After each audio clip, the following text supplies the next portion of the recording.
My name is Noshina Hussein, and I am one of the founding board members for Brooklyn Park Islamic Center, as well as the executive director for Reviving the Islamic Sisterhood for Empowerment. I welcome you today to Muslim Day at the Capitol. I'll be your moderator, and like any Muslim event, we'd like to start off with a Quran recitation from Brother Muaz Muhammad.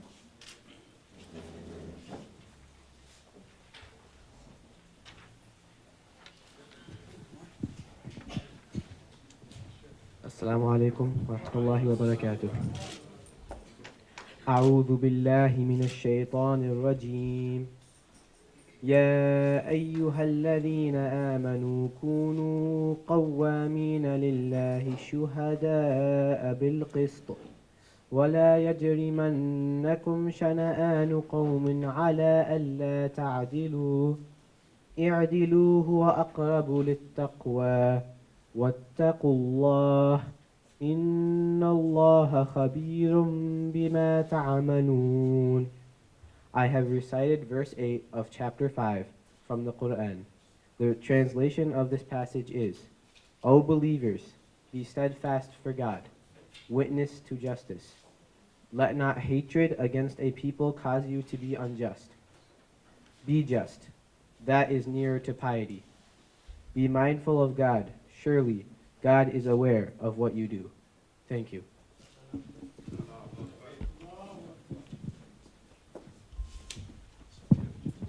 Jazakallah khair. And with that, I'd like to introduce the executive director of the Minnesota chapter of the Muslim American Society, Asad Zaman.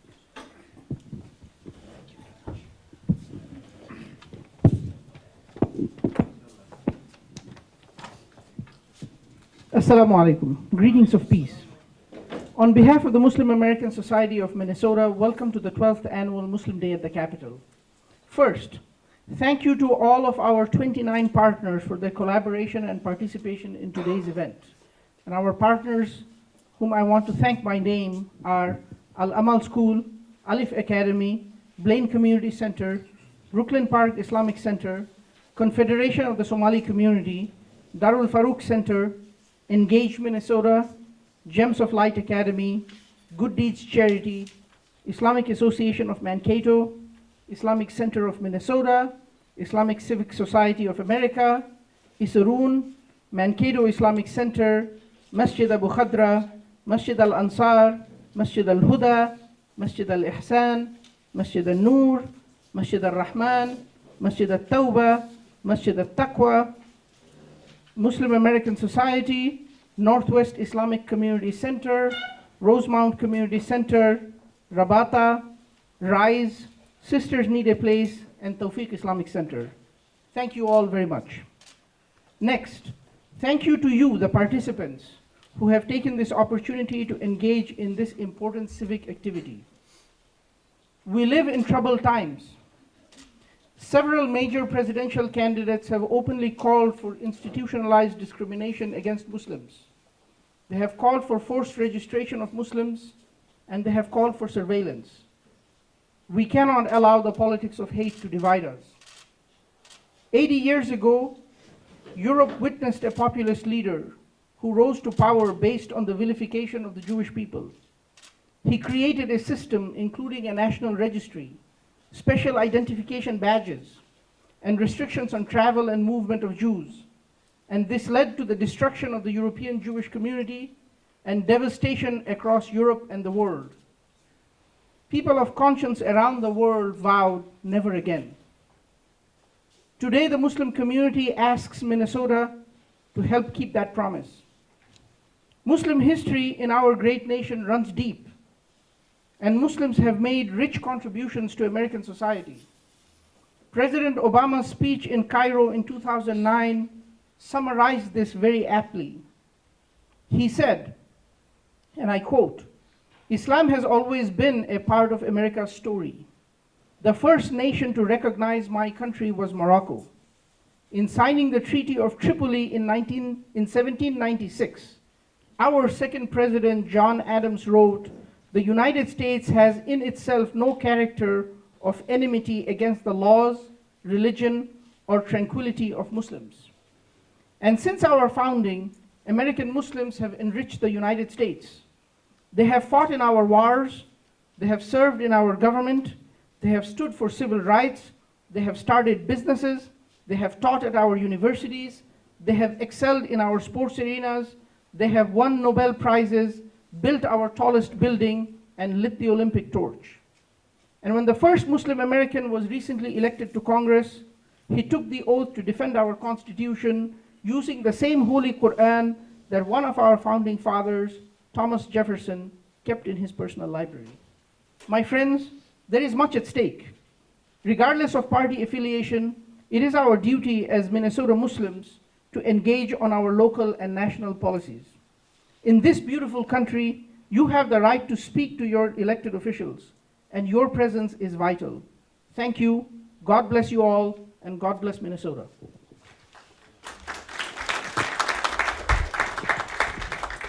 Thank you for the reminder, Brother Asad, the importance of civic engagement. And with that, I'd like to welcome Brian Rushi, the outgoing Executive Director of the Joint Religious Legislative Coalition. Thank you. Assalamu alaikum. And I'm very honored to be here this morning, and I'm starting to get used to this idea of outgoing executive director. It's another week or so, and I will be leaving the post.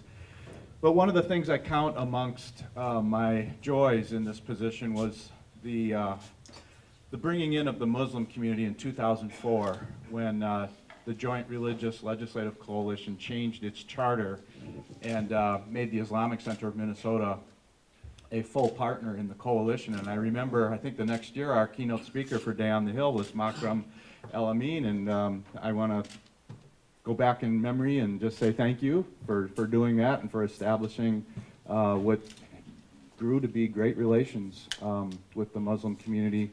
But we've got work to do, and I want to be honest with you. I think we need to have a better representation of the breadth of the community, and we have to get into some discussions with you all about how that might happen so that we can be more representative of the many Islamic centers and the different communities around the state. And I want to say thank you to Assad, who's shown tremendous leadership in bringing this day together. I mean, look at you. I mean, it gets bigger every year. I mean, it's just tremendous to see the Muslim community take the reins of democracy and participate in our lawmaking process. It's just wonderful. And you can count on the partners, the Minnesota Council of Churches and the Minnesota Catholic Conference and the Jewish Community Relations Council to be arm in arm with you all about protecting human dignity and human rights to make sure that every Minnesotan can feel safe and secure in this democracy. That's really key. So I bring you greetings from the other co-sponsors and encourage you and affirm the work that you're going to do over at the Capitol today. Just a couple of things that I wanted to point out. We have issued 2 new issue papers, and one of them is exactly on point with your agenda today, the restoring the vote to people with felony convictions. And there's a brand new position paper on the table back there if you'd like to take a copy of it. Otherwise, it's also online. And then you also have an agenda item about shooting of police. And we have a gun violence issue paper that's brand new too, and those are also available. I see someone that you would rather hear from than me, so no, I'm done, Governor. Did you want to introduce Governor Dayton? Oh, yeah, okay, we'll go right to the governor. Okay. But I guess I have the great honor of doing something that he did to me the other night. Let me introduce Governor Dayton, who will give you a great welcome to this day at the Capitol, and can do that better than I. So welcome, Governor Dayton. I shouldn't be doing it.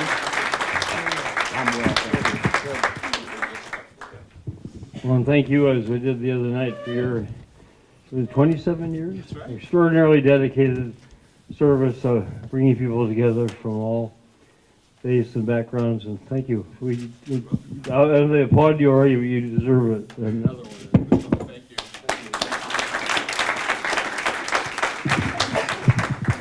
Well, it's good to be with you again, as I was last year, and thank you for being here at the Capitol. Thank you for being here in Minnesota. I hope that That's the message I most want to convey, as I did in my State of the State with Asma Jama. I don't know if you saw the reports on that or saw the picture, but it was just a really touching moment. Everybody in the room stood up and paid their respects to her and let her know that we're glad she's here in Minnesota, and we all deplore the kind of really terrible action that was taken against her, as well as other crimes and attacks and assaults that have occurred because of your religious faith. And this is not a partisan issue. This is a moral issue. And I'll attribute properly to Chelsea Clinton, who was here a couple weeks ago, and she said that one of the things that concerns her about what's going on in the public discourse in this country is what she called the normalization of hate speech. And that's exactly my concern as well, that people can say who are in a high office or campaigning for high office can you know, just make the most, I believe, un-American statements, and people, you know, too many people nod their head, but too many other people say, well, you know, it's just normal political discourse. Well, it's not, and it shouldn't be.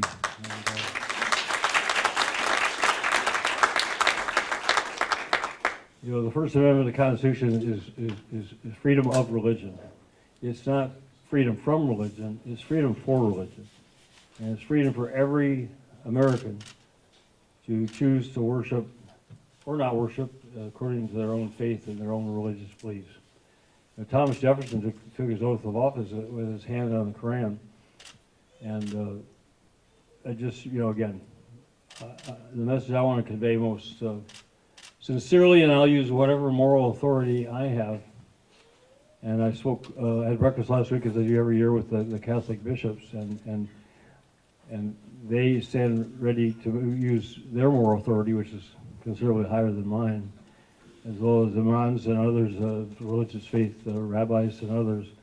But we just need to say this is unacceptable in Minnesota.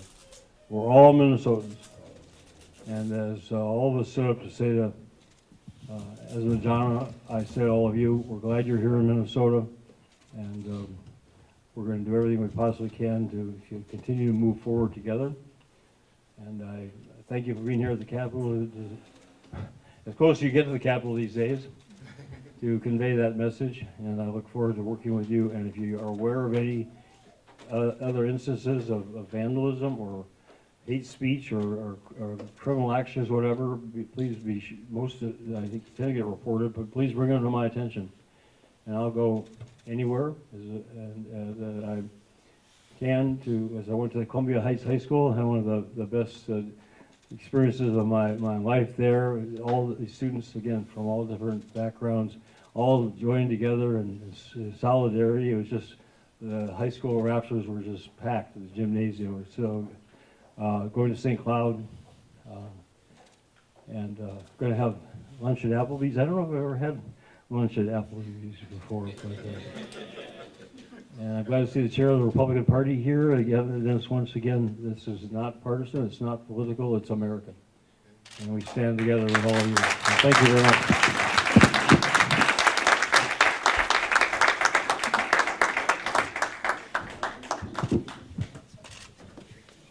Thank you, Governor Dayton, for your kind words, and we really appreciate that you're able to speak out against some of these things that are happening.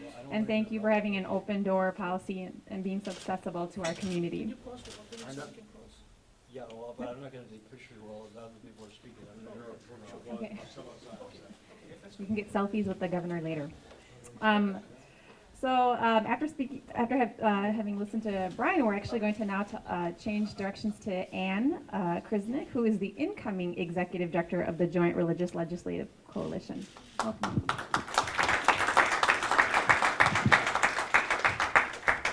Thank you. I'm not officially on board for a couple more weeks, and I can tell you that I am overwhelmed and humbled and so excited at the idea of getting involved in this work.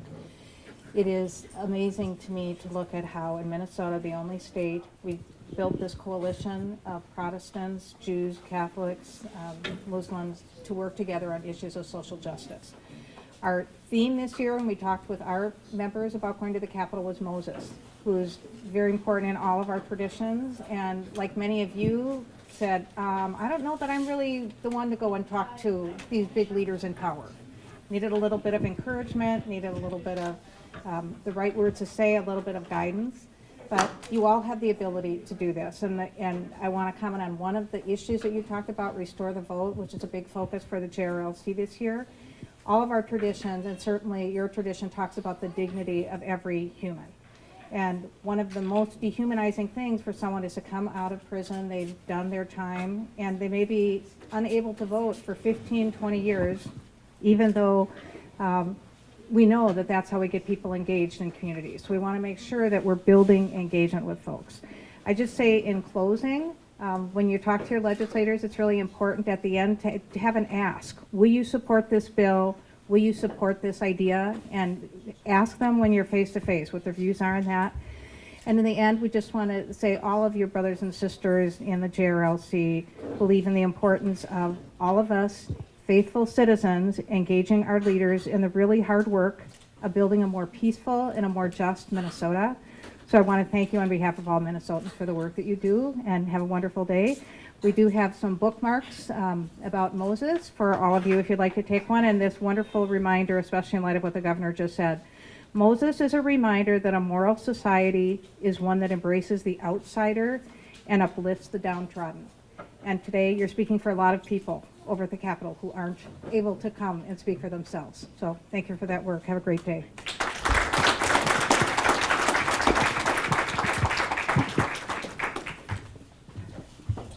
Thank you, Anne. We wish you good luck as you embrace your new role with JRLC. With that, please welcome the chairman of the Republican Party, Keith Downey.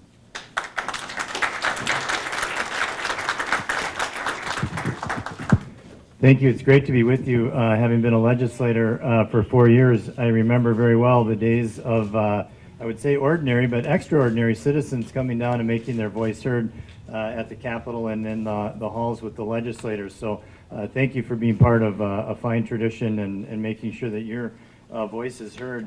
And I appreciate the invitation from Assad to come down and speak here today. Really appreciate that. I actually had originally planned to speak today about the Republican Party of Minnesota's outreach initiatives and our commitment to the immigrant communities, the new American communities right here in our own state. And I do think it's important for you to realize all that we are trying to do as a party in that regard, and we are actually proud of the Republican leadership that's emerging in these communities to help our efforts. But in light of another attack yesterday and the corresponding discussion of Islamic relations here in the United States, it would seem rather inadequate today to simply speak to the current political topics here at the Minnesota Capitol or our Republican efforts to include minorities. So in good faith, I thought instead that I might try to communicate to you today what I sent in a letter to Assad and others in your faith community and other faith communities 2 months ago, in response to a letter that they had sent me that contained much of the same comments that Assad made earlier. And so if I could, I'd like to just read you this letter and have you absorb it and take it hopefully in good faith as it is delivered. I was glad to receive your recent letter engaging the Republican Party of Minnesota regarding Donald Trump's comments in his campaign for the Republican nomination for president. You may have missed it, but in addition to the statements of the many national Republican leaders you quoted in your letter, I made the following statement shortly after Mr. Trump had made his comments and then refined his proposal. My statement was, freedom of religion is at the foundation of our country and all of Western civilization, and our party stands steadfast for it. Given President Obama's lack of a strategy combating Islamic terrorism, especially ISIS posing as Syrian refugees, it's important for our presidential candidates to explain their approach, but no proposal should violate religious freedom.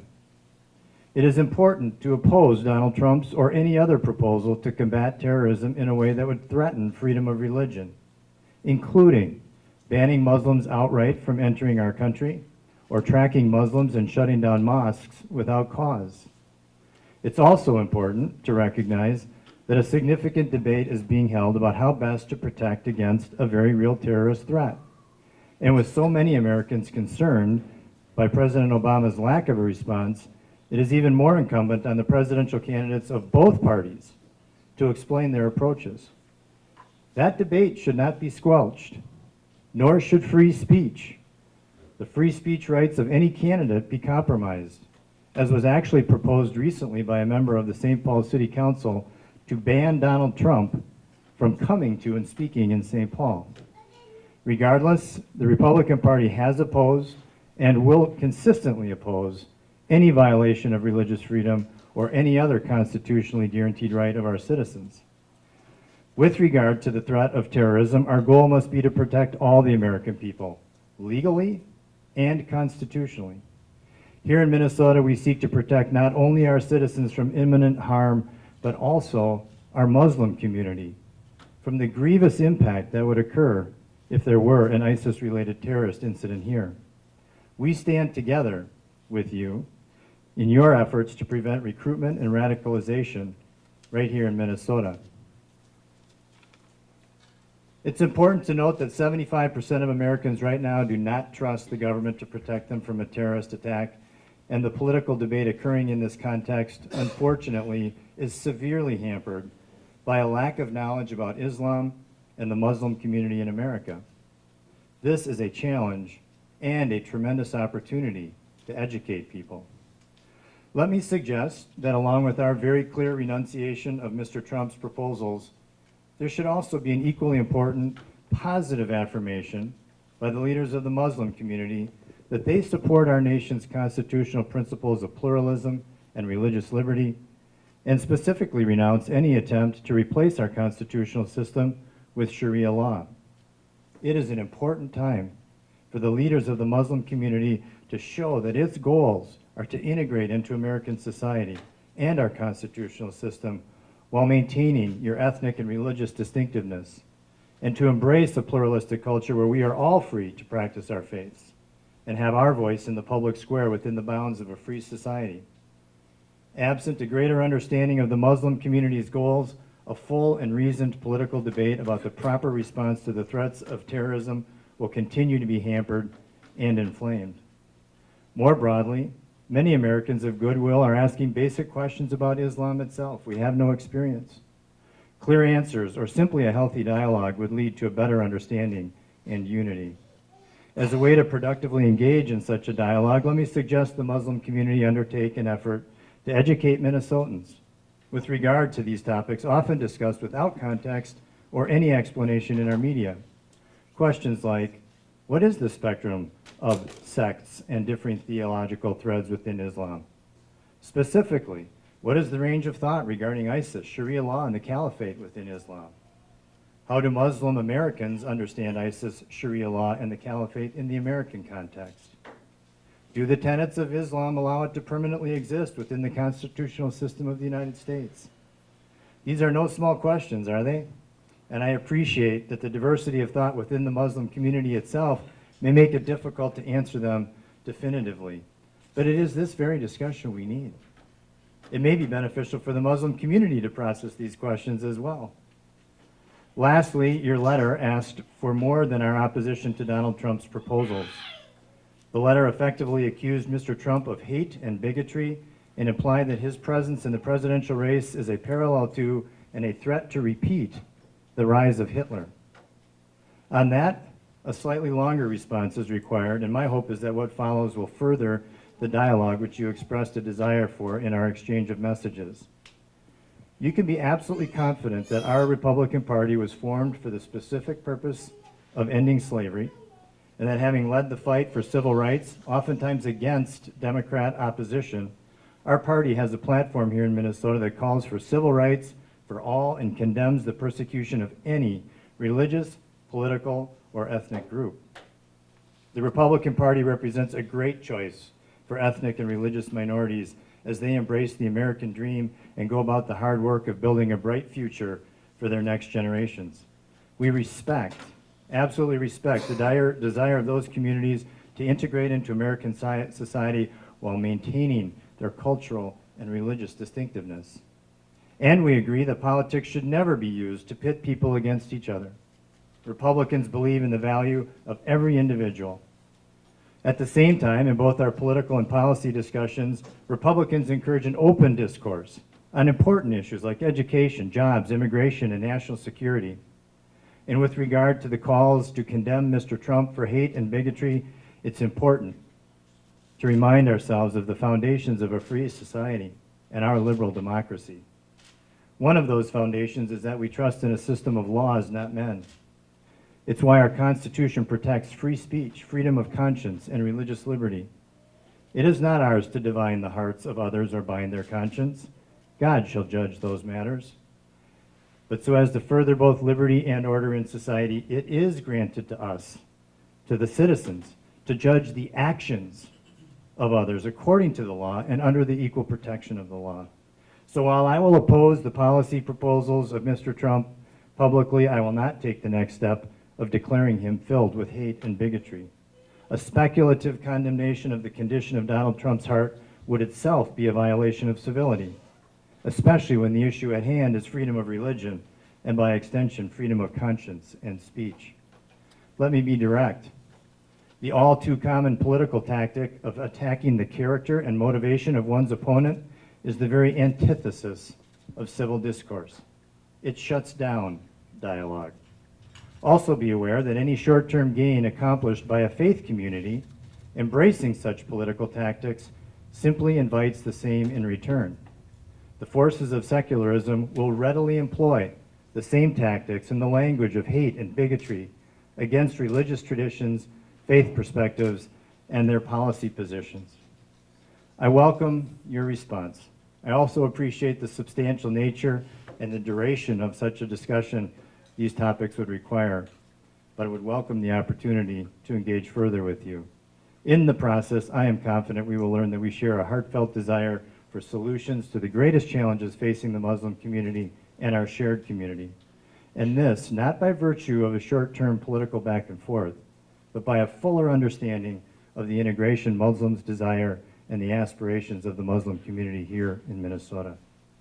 That was my letter to Assad, and I think the topics addressed in it are perhaps even more relevant today. I hope, again, you can receive my comments in the spirit they were intended, and that indeed our meeting here today can serve a substantive and positive purpose as we move forward. Thank you.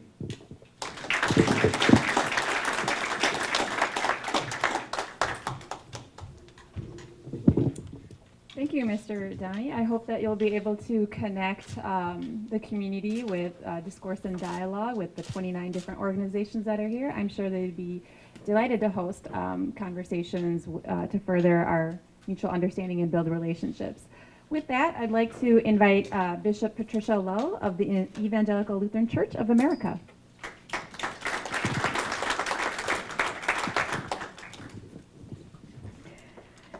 I come with two things to say. The first is welcome to the building in which I work. For the Lutherans, this is where we hide the bishop. I'm on the back wing along with my staff.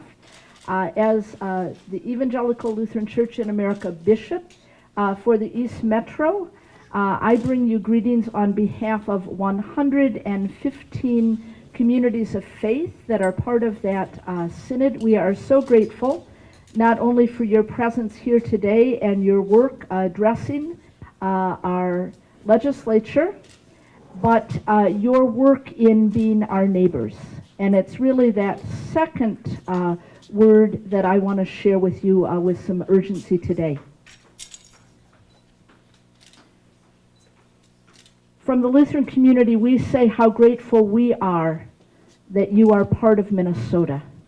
You are our neighbors in this place. Many of you would know that Lutherans are a relatively new immigrant community themselves within the last 150 years, but many within the last 100 years have come from other places in the world and found a good home in Minnesota. Like yourselves, we Lutherans care about our communities, care about children, and elders. And so it has been particularly wounding to my heart to hear some of the language used in terms of you as people of faith and the whole rise of Islamophobia, not only in other parts of the world, but right here in Minnesota.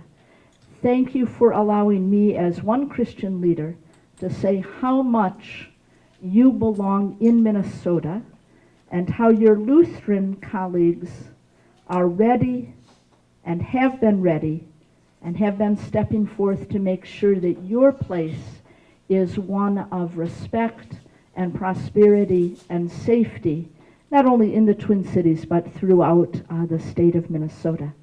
I am very grateful for Lutheran Social Services of Minnesota. They have taken the lead and produced, along with some of your scholars, a document that we have made widely available in all of our congregations called Our Muslim Neighbors. We believe it is the role of a religious community to actually help teach with fairness, to do that reaching out so that we may prosper together among our neighbors. I am especially pleased here in the East Metro to have a warm working relationship with the Muslim American Society, and am grateful for the invitation to extend that warmth to all of you. Thank you.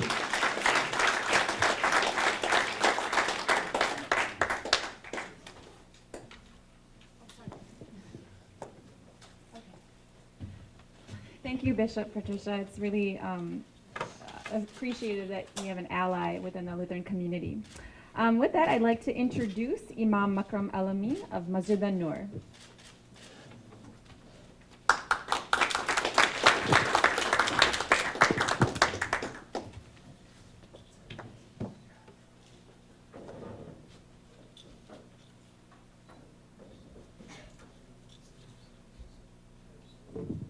Assalamu alaikum. In God's name, the merciful benefactor, the merciful redeemer, it is a pleasure and honor to be with you today again for the 12th annual Muslim Day at the Capitol. It's such an important event for Muslims and citizens here of Minnesota. I wanted to say, many things that we need to discuss, many pressing matters on us, and I was just listening, to the speakers before us, and one of the elements or the characteristics of ethical leadership is the principle of just because you can do a thing doesn't mean that you should do a thing. So the idea of this points that we brought forward in terms of standing against, hateful speech and things, we all believe in free speech. We all believe in that. I think, but the idea that goes behind that, if you look into the history of these points in the Constitution, said that though the voices of those who are being oppressed should not be stifled, they should not be heard, they should not be blocked from being introduced into the public discourse.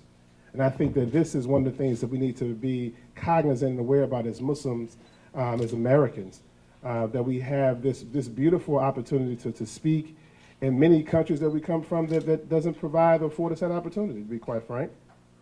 So we take advantage of these opportunities, but let us understand that we hold ourselves to a higher calling of ethical leadership. So meaning that just because we can do a thing doesn't mean that we should do a thing when it comes to our speech and what it fosters from therefrom. I wanted to just address just a couple of matters with you, and again, it's an honor to be with you, and I'm happy to see the crowd. There's such a diverse crowd that has come and gathered for this very important issue to address and engage our elected officials. Particularly proud and honored to have our representative from our district here, Raymond Dean, to be here with us, as he always is, and as a true, I would say, public servant, a champion in the sense of really speaking and giving voice to those who needs to have those voices heard. And he's a frequent visitor of us. He's not a stranger to us. He's a frequent visitor of us at Masjid An-Nur. He attends Jummah with us, and he comes and he prays with us. And I haven't converted him yet, but we're working on it. We're working on it. I'm only kidding. He's a good, dear friend to the Muslim community. He's a dear friend to us. So I wanted to thank you for that, your leadership in that way. I want to bring to you a point, and many others will speak to different points. So I want to just talk about this idea of the grand jury process when it comes to police shootings in the state of Minnesota. We should be firmly against this grand jury process. I want to thank the county attorney Mike Freeman and his courageous leadership when he didn't, as he's processing all these ideas and facts and things related to the most recent Jamar Clark shooting. And many of us know, we should know about that. That happened in November of 2015. But he's already said that there'll be no grand jury in this, and there'll be no grand jury in any other police-related shootings that happen. We need the level of transparency that our country, that our Constitution, that the ideals of America is founded upon. And I'm so grateful to that. But all other areas, all other counties, all other cities throughout our great state of Minnesota, I believe, should follow suit with that.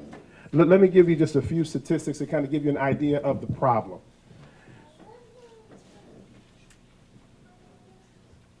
If you took, this is just numbers, I'm going to just share a few numbers with you.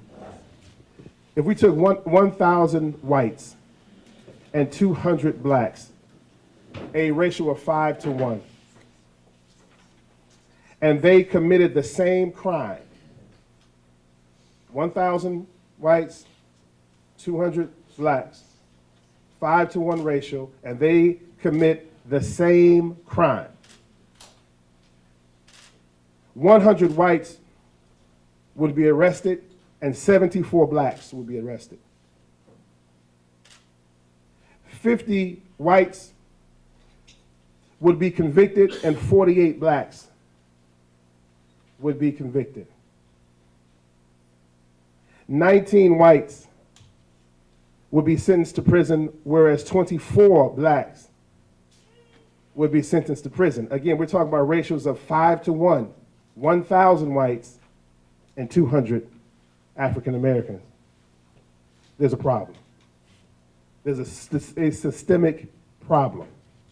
We are obligated, it is our duty to speak to the issues when there's issues like this. They're so in favor, so one-sided, that we must look beyond this. This is not an issue. No one is more prone to crime, or like no one is more prone to sin than anyone else. So we as Muslims, Muslim Americans, Muslims in the state of Minnesota must take action. Movements like Black Lives Matter are really calling out these levels of systemic racism and oppression. And yes, just like in the social upheaval of the 60s, they are disrupting systems. It's very uncomfortable. It doesn't feel good. But it doesn't feel good to have the scales of the law tipped against you either. It doesn't feel good to have the levels of disparity that we have in communities of color, too many communities of color. I'm not even going to talk about having clean water to drink. This idea of us standing firm and being voices of justice and reason comes as a part of our faith as Muslims.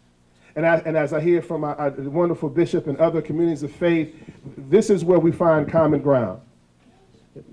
My call to action to you is this. First of all, those of you who have showed up today, I want you to feel good that we are doing something as not only as good citizens, but also as an act of faith. And I also want you to take this message back so that you may duplicate yourself. So next year, there are 3 times the number of people in this room.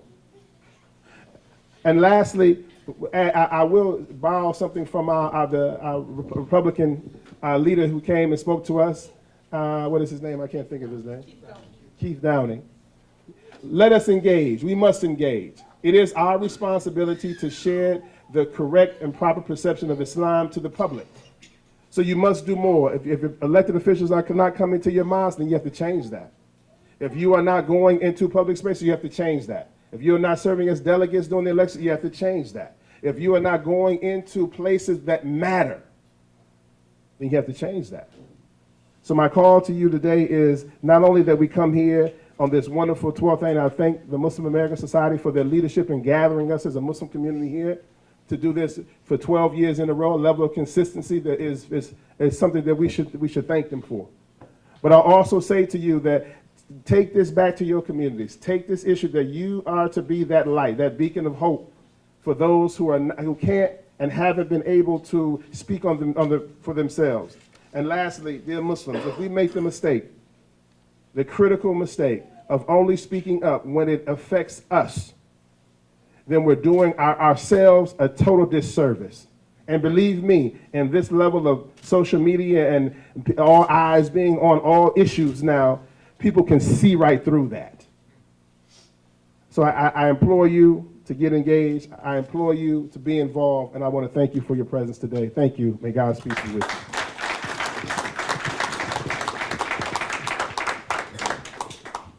Thank you, Imam Akram Al-Amin. Your message resonates very well. In fact, I couldn't agree more that we need to address institutionalized racism as well as amplifying our voice and power by showing up and being part of the solution-making process.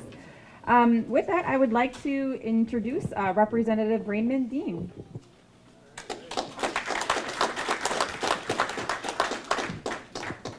Thank you. Assalamu alaikum. And thank all of you for being here today, and of course thank the Muslim American Society for hosting the day at the Capitol.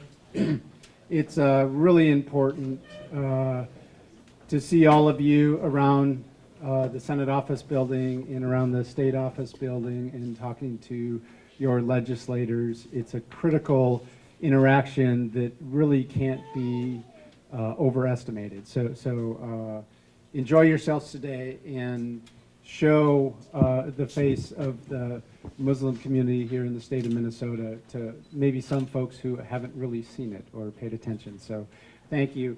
I'm excited to be here today to show support for our community and the things that we're all trying to do. And at a time when some people in America are being allowing their fears to drive them rather than getting to know their neighbors of different faiths, it's forums like this that actually begin to change that type of dialogue, because we have to change the dialogue first before we begin to change people's minds. And I was really grateful to see in the legislative agenda that you included supporting the restoration of voting for 47,000 Minnesotans who currently are under court supervision that do not have the ability to go to the polls on election day. But yet we expect them to be good citizens, we expect them to raise their families, we expect them to work, we expect them to pay taxes, but currently we deny them the ability to vote. I've been happy to be the chief author on that bill in the past. I was the second author on the bill that was introduced by Representative Tony Cornish last year. It didn't get a hearing, so I've introduced the bill with myself as the chief author again this year. And I'm going to try to figure out a way to actually get it moving. And it would have been easy for me just to say what Imam Makram El-Amin said, because he said everything that really sort of hit on that. I agree that it was great to see County Attorney Mike Freeman make the decision not to use the grand jury in the shooting of Jamar Clark and in police shootings moving forward.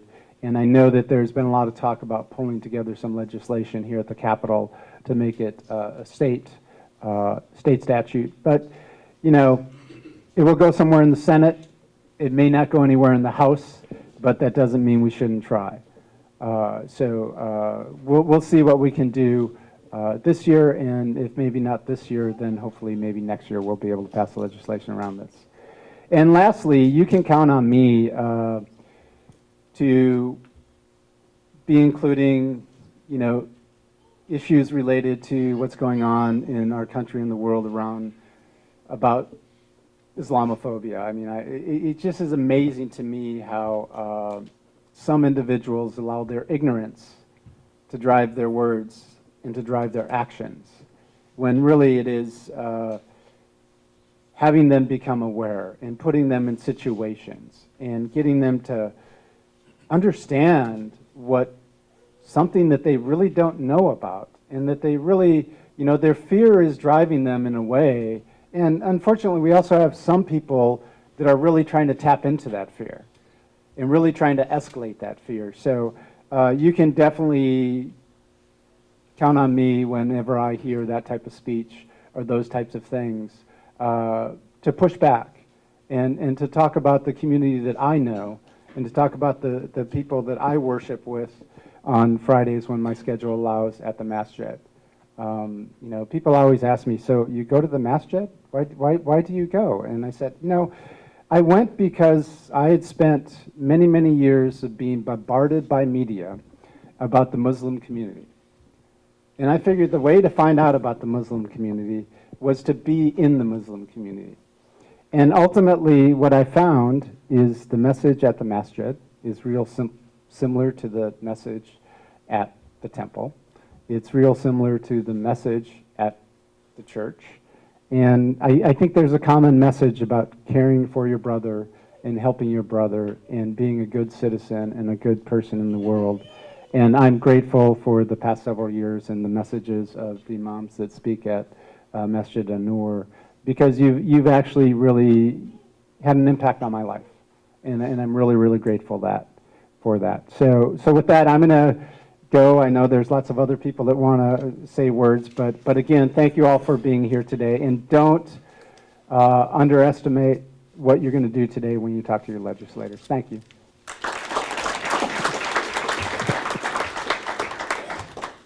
Thank you, Representative Raymond Dean. You definitely set the example of what it means to be a true American and build relationships with all of your neighbors and constituents. So thank you for being accessible and challenging the Islamophobic rhetoric that we see often. So with that, I would like to introduce the Minnesota Secretary of State, Steve Simon.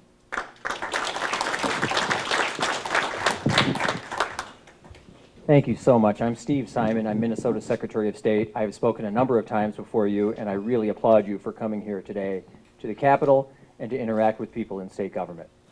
Yesterday afternoon, I told someone that I was going to be speaking here with you today. This had been long planned, and I wouldn't miss it if I possibly could.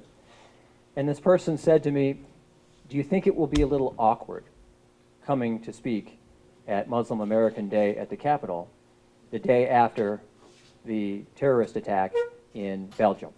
After all, the headlines today are full of accounts of what these murderers did in the name of God, in the name of religion, and supposedly in the name of Islam. And I said to this person, not only do I not think it's awkward, I think it's more necessary than ever. And if anything, this is the best possible day to have a day like this at the Minnesota Capitol. Why do I say that? I say that because I know that all of us in this room, and all of us within earshot, and all of us in Minnesota know that the real truth is that ISIS is not Islam.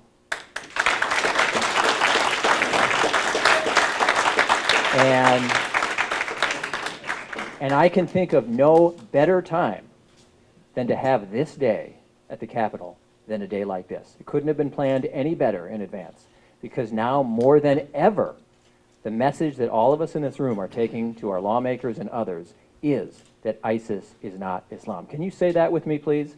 ISIS is not Islam. Okay, we all agree about that. So I can think of no better time than to take that message to people than when the memory is fresh of the attacks that happened yesterday in Belgium. Unfortunately, we have people in our national political life who are exploiting fear and exploiting ignorance to further a political agenda. We had a presidential candidate this year who said that no Muslim should ever be president of the United States. We had another presidential candidate this year who said that all Muslims coming to this country should be banned from entry to this country. No matter what their personality, no matter where they came from, no matter what their life history, they should be banned. There should be a religious test for entry into this country. And we had yet a third presidential candidate who just yesterday said that in light of the terrorist attacks in Belgium, that law enforcement should be patrolling and securing Muslim neighborhoods. Patrolling and securing Muslim neighborhoods. So it's not news to you that the political climate around this country is sometimes toxic when it comes to issues of tolerance and inclusion and understanding. And I think that today, of all days, the day after this brutal, wicked terrorist attack in Belgium, of all days, This is a day when we should not be putting up walls. We should be building bridges to one another across communities so we can understand one another and prevent these kind of things from ever happening ever again. So that's what you're doing here today. You're trying to build bridges. You're trying to teach tolerance and understanding. And I applaud you for it, because we need this kind of thing now more than we've ever needed it before. So I'll end where I began, which is the message I think today is that ISIS is not Islam. ISIS is not Islam. And the more we can get that message out to people, the better we will all be, whether Muslim or not. Thank you very much.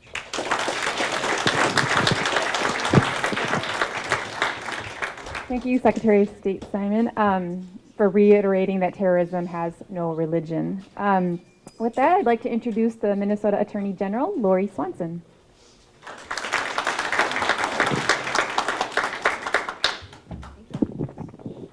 Good morning. Welcome to St. Paul and welcome to the Capitol, and thank you for inviting me today and for being here yourselves. I've come to many of the Muslim American Society's Day at the Capitol over the years. I think you've been doing it about a dozen years, and I've always been honored to be invited and included. While I've been to many, this is an especially important time for your Day at the Capitol gathering. Because of the actions of some members of the Muslim American community in Minnesota and around the country now face concern and worry. Concern and worry about threats to your individual freedoms, your physical safety, your places of worship, and your community at large. In recent months, we've seen an unfortunate rise of bigotry and hatred and division directed at Muslims here in Minnesota and around our nation. In Minnesota, we've recently seen an anti-Muslim license plate displayed on a car. We've seen a place of worship desecrated. We've seen a woman sent to the emergency room for 17 stitches because she dined out at a restaurant with her family and spoke Swahili, one of her 3 languages. And we've seen the same around the country. We've seen 3 boys punch a 6th grade girl as they try to take off her hijab and call her ISIS. A college student in San Diego assaulted similarly with anti-Muslim slurs. And we've seen a bullet-ridden copy of the Quran left outside an Islamic clothing store in California. This type of bigotry and violence is wrong. It's not consistent with our values, and it has no place in Minnesota or our country.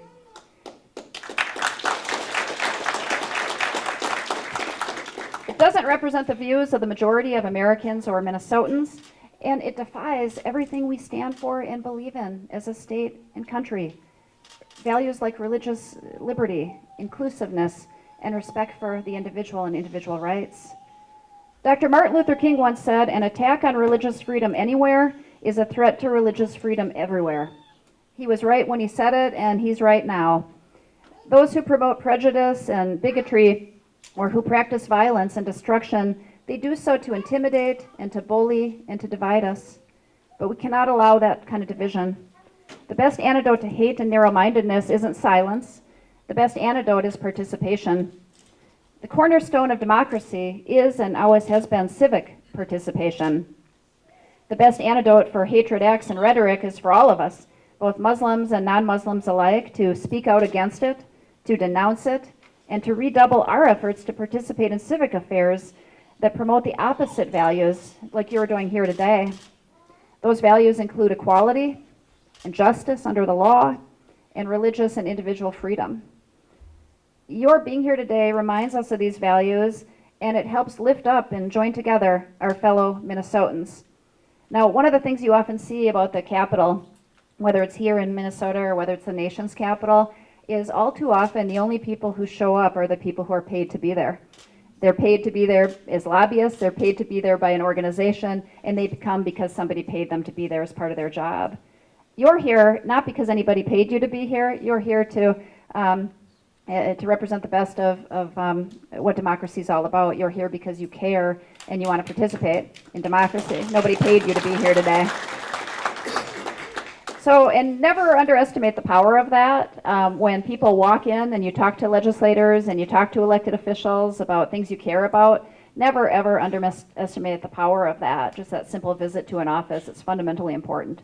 So thanks for coming today. Thanks for being here, and have a great day at the Capitol. Appreciate you guys. With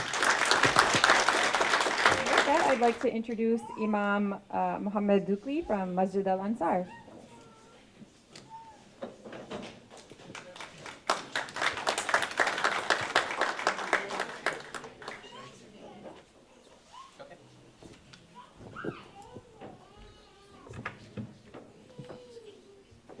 السلام عليكم ورحمة الله وبركاته.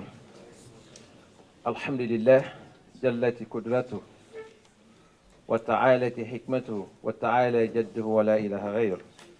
We praise Allah the Almighty for this gathering, for this assembly, for the blessing and the peace that we enjoy to come here this morning to meet with our elected officials.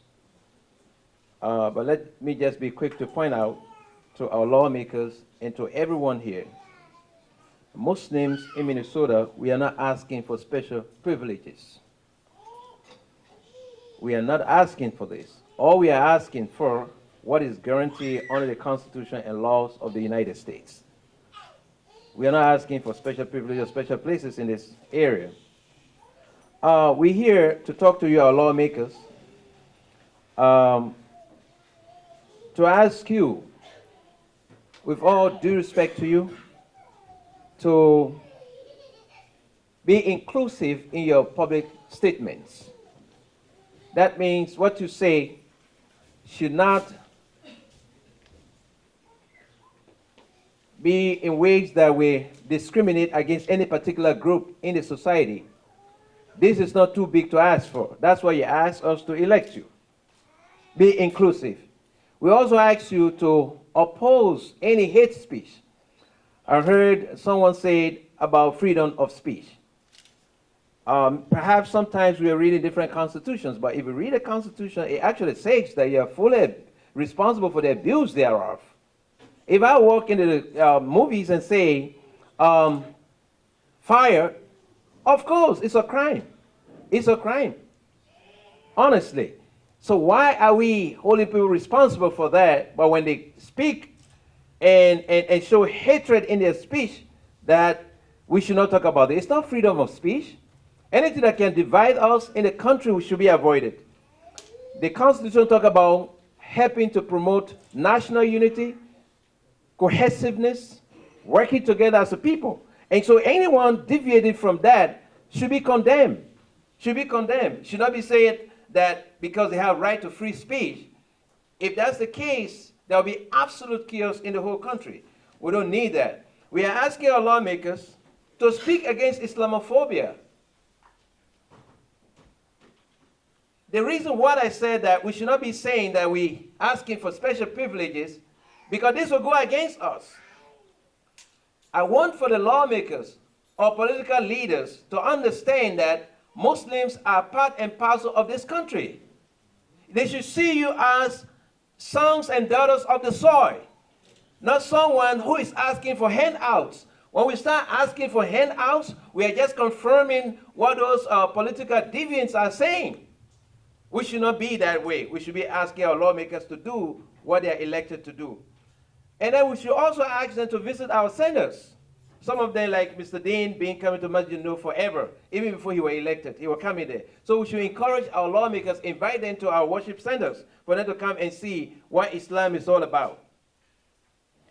We urge our lawmakers not to remain silent on those issues because why? There's conspiracy in silence. Absolutely, there's conspiracy in silence. If you don't say anything, that may acquiesce to what has been said. And we don't want to mark our legislators to be that way. We also want to ask our lawmakers to restore the right of those who have served their terms. And someone could say, why Muslims are talking about this?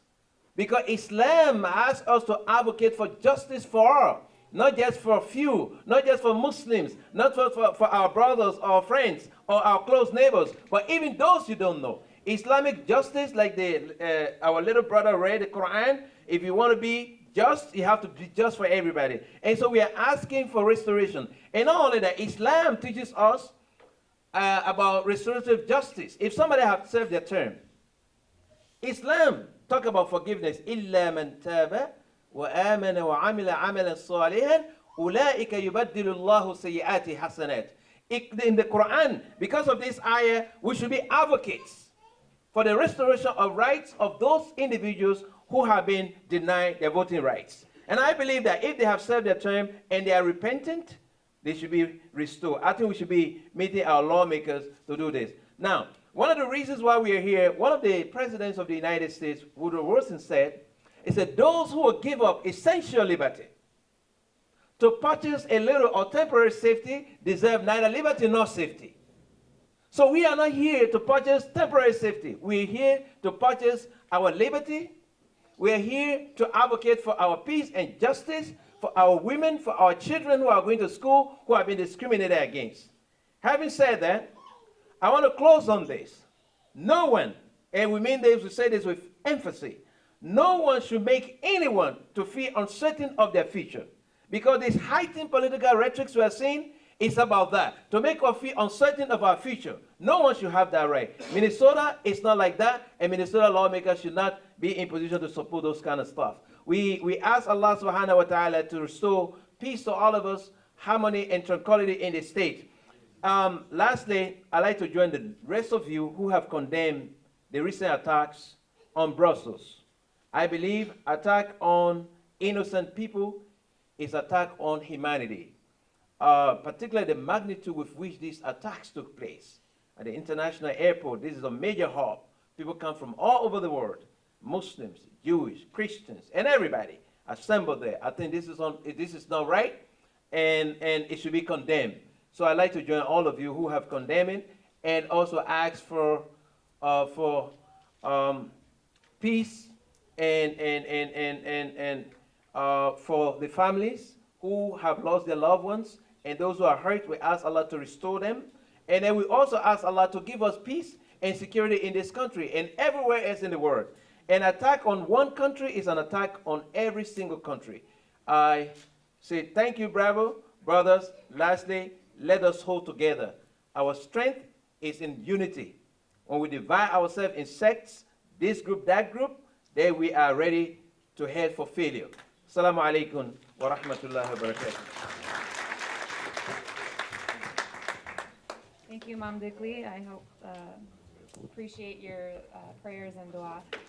With that, please join me in welcoming Brother Siad Ali of the Office of the U.S. Senator Amy Klobuchar.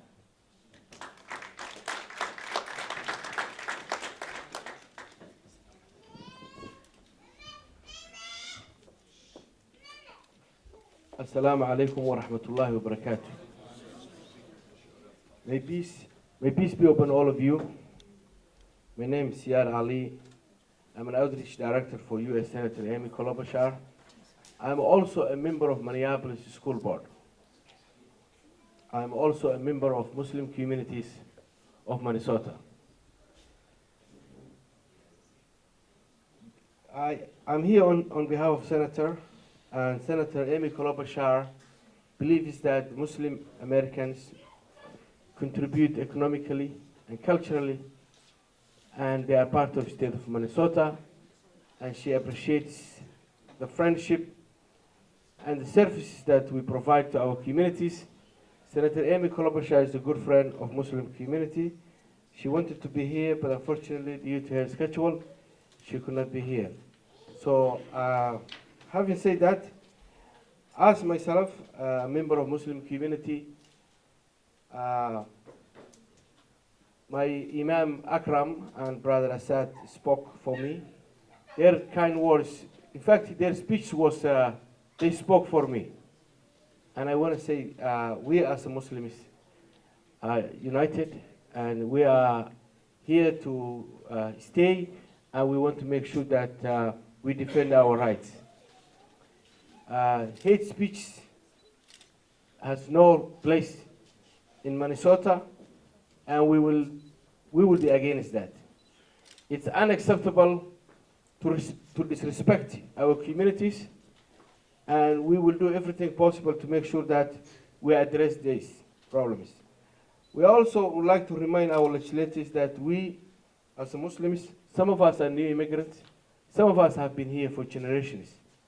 And we are equally expecting our legislators that they have to invest in our communities. Frankly speaking, I don't see that our legislators are not investing enough to our communities. And certainly it's a time for us to ask them that please address the issues that matters to us.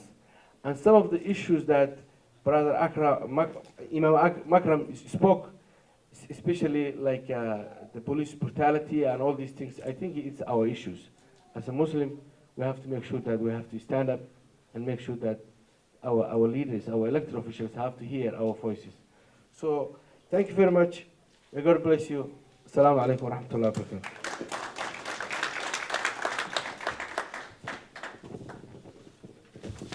Thank you, Brother Siad Ali. And certainly, last but not least, is the Minnesota House Minority Leader, Representative Paul Thiessen.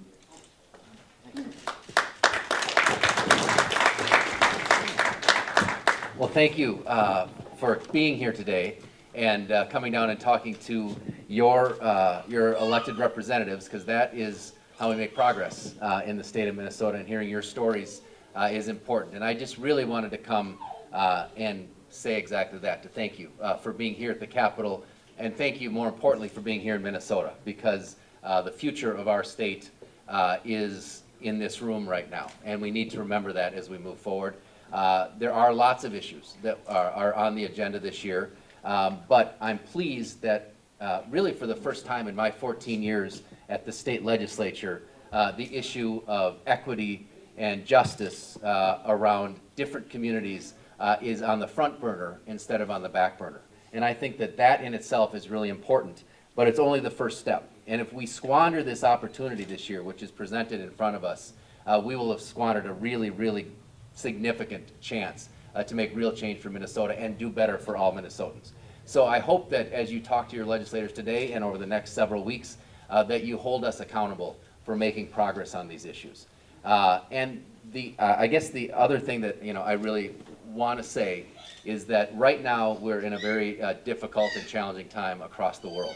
And the number one thing that we can do for everybody is for all people of peace and all people of who want to make progress for everybody, who want to move beyond discrimination, speak up right now against those who want to incite violence, who want to incite division among us. Our presidential campaign right now is going in exactly the wrong direction for what's good for America. And every one of us needs to stand up, yes. And every one of us needs to stand up and say that's not okay, and that we stand together, because if we can make progress for everybody, we are going to make progress for all of us together. And if we leave some people behind, we're going to be in a situation where it hurts every single one of us. When one of us is discriminated against, when one of us is hurt, when one of us is a victim of violence, all of us are exposed to that. So I want to thank you again for being here, for all the contributions you're making to Minnesota and to your communities. And please make sure you do everything you can to get your voices heard. And if you're not, make yourself twice as loud. Thank you very much. Thank you, Representative Thiessen, for reminding us that Muslim Day at the Capitol isn't just for today, it's for tomorrow and beyond. Those of you who signed to make appointments, if you look at this list in your packet, there is a list of appointments. There is a list of appointments. Of course, the appointments are by your city of residence. So if you are in Blaine or Coon Rapids, we have 3 appointments for you. If you are in Fridley, we have made 2 appointments for you. Can I see, where are the Fridley people? They are not here yet, so that's very, very scary. Because we made appointments for you, it would be bad if we have a no-show. But as you can see, for most of you, we have your city written down and the appointments for your city. For example, if you are from Woodbury, and Brother Magdi is here, if you are from Woodbury, you will be with him, okay? So we have 2 appointments, one at 1:30 with Senator Susan Kent, and one with Representative Joanne Ward at 2 o'clock. Okay, the appointment with the senator is in the Capitol building, which is this brand new building that they just built. And as you can see, it says CAP 3409. That means it's on the 3rd floor, room 409, right? And after that, usually these appointments are for 10-15 minutes. And after that, the Woodbury people will come out. They will go to the other side in what is called the State Office Building. That's the building on the other side of Martin Luther King Boulevard. And you see there that room number is 231. That means it's on the 2nd floor, room 231, right? So now the question comes, what do we do once we get there, right? So one thing you can do is you can smile. This is allowed. You can shake hands. So there are a few quick points, okay? Usually when you go with a group, whether your group is 2 people or 7 or 8 people, make a point of introducing each person in your group to the legislator. Legislators usually want to know and meet their constituents. So introduce yourself. Hi, my name is Assad. I live in your district, so on and so forth, and give him or her a chance to exchange pleasantries. Pleasantries means good morning or good afternoon. After that, so what is the ask? What are we telling them? So this is our legislative agenda, this page. Okay, so there are 3 issues in there. Issue number 1, we want to make sure Brother Assad can go to vacation in Hawaii. No, that's not the issue. So there are 3 issues we are talking about today. We would like to talk about promoting inclusive language and opposing hate speech. Right, so as you know, Islamophobia is very big this year because of the election cycle. And there is a lot of anti-Muslim words being spoken. And we want to make sure that our legislators are not part of that problem. And we want to make sure that our legislators are speaking out against it. And it's very important, by the way, that you ask them for that. Okay, so this is literally a true story. Happened a few years ago. A legislator put up a bill to ban Sharia law, and we reached out to him, then he withdrew it. He came to the Muslim Day at the Capitol that year and said, by the way, I didn't know that you guys would not like that. Say, yeah, we don't like that. So it's important that we point this out. I mean, it's obvious. People do not like being hated and attacked, right? But it's not that obvious. We have to say that. We have to ask for it. So it's important that you go out and ask for it. Right? We should ask them and see, try to build a relationship with your legislator. Invite him or her to your local mosque. Invite him or her to an event that you are hosting. Even, by the way, if it's something as simple as you're holding an iftar party at home for 10 of your friends, call your legislator. They will come. The American democracy is actually so vibrant that you can actually do that. Most Muslims think it's so far and out of reach. It isn't. Make a point of doing that. The second issue we are promoting this year is restore the vote. As you know, there are many people who have been convicted of a felony, and then while they are on parole or on probation, they are not allowed to vote. And this is a problem because it disenfranchises a large number of people. We are talking about tens of thousands of people who are not being allowed to vote. And last year, by the way, it almost won. We were pushing this last year. And just so you know, you may be thinking this is not a Muslim issue. It is a Muslim issue. There are over 1,000 Muslims that are covered by that. Okay, and making sure that our vote counts is part of our political clout. And the third issue is we would like to ban grand juries for police shootings. And Imam Makram, when in his speech, inshallah, will talk about this in more detail as to why this is important. But suffice it to say, we want transparency in these decisions. So those of you who are going to make appointments, feel free to pick up a few extra copies. So you have one for yourself, and you keep one for each legislator you're going to visit, so that after you are done talking, you can leave them with this one page. Just so you understand, for each issue, there is more than 7 or 8 or 10 pages of information. But one of the things we found out is legislators don't like it when you dump 10 pages on them. Okay, they actually appreciate having a one-page document that they can easily read and understand. Okay, so you give them this one page.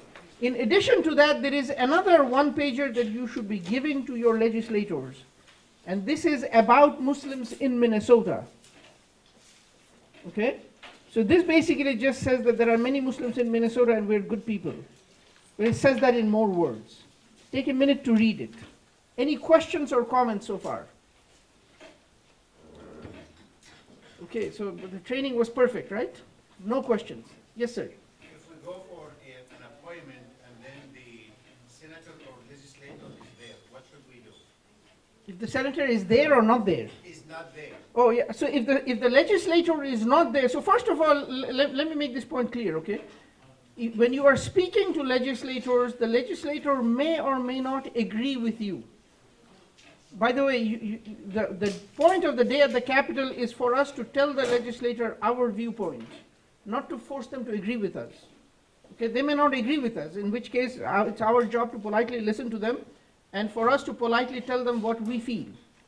This point clear? We are not there to force them to agree with us. It doesn't work like this, right? And please, whatever you do, do not be rude. This is not going to win us points. Okay? Now, if the legislator is not there, even though you had an appointment, be calm, take it easy. It's not the end of the world. You can drop off your materials with a handwritten note to the legislator. Drop off your business card or your cell phone number. Usually, they are pretty good about it. They will call you back. Okay? And you will get a chance, inshallah, to talk to them on the phone for 3-4 minutes. Yes? I live in Falcon High, and you said this is general for St. Paul? No. There is under the third group is Roseville and Falcon Heights. So yours is Senator John Marty and Representative Alice Houseman. Yeah. Yes. So when you have a big group, do you need to designate one person to speak, or does everyone participate? How does it work? Yeah, if you have a larger group, as in the Blaine group is a larger group, it is better if you designate 1 or 2 people to do the talking. Of course, everyone should introduce themselves. But you don't want to be talking on top of each other's voices. That's not professional, right? And if you are in the Blaine group, you have multiple appointments, then make a point of switching it around. So if you are talking in this one, make sure Brother Sarfaraz, he really wants to talk. No, he doesn't, but make him talk. It's good for his health, right? Yes, sir.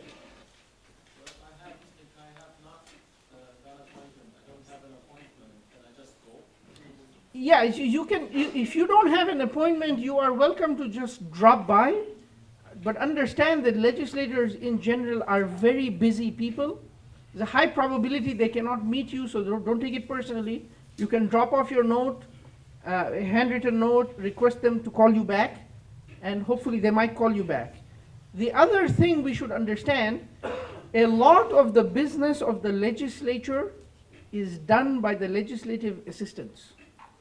Even though it is the senators and the representatives that get elected, and it's their picture that's all over the news, in many cases the real work is done by the LA, by the assistant, okay? Talking to the assistant itself has value. Please do not undervalue this. This is important. Getting the LA to understand things from your perspective is significant. Yes?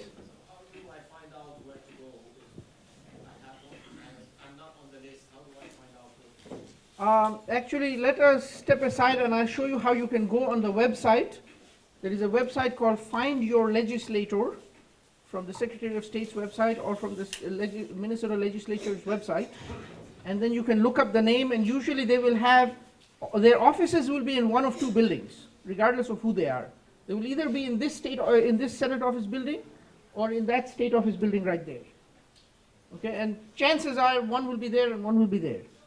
So the senator will be there and the representative will be behind us. Does that make sense? Yeah, and also they have information desks in both buildings. You can easily look it up. They can tell you where the senator's office is.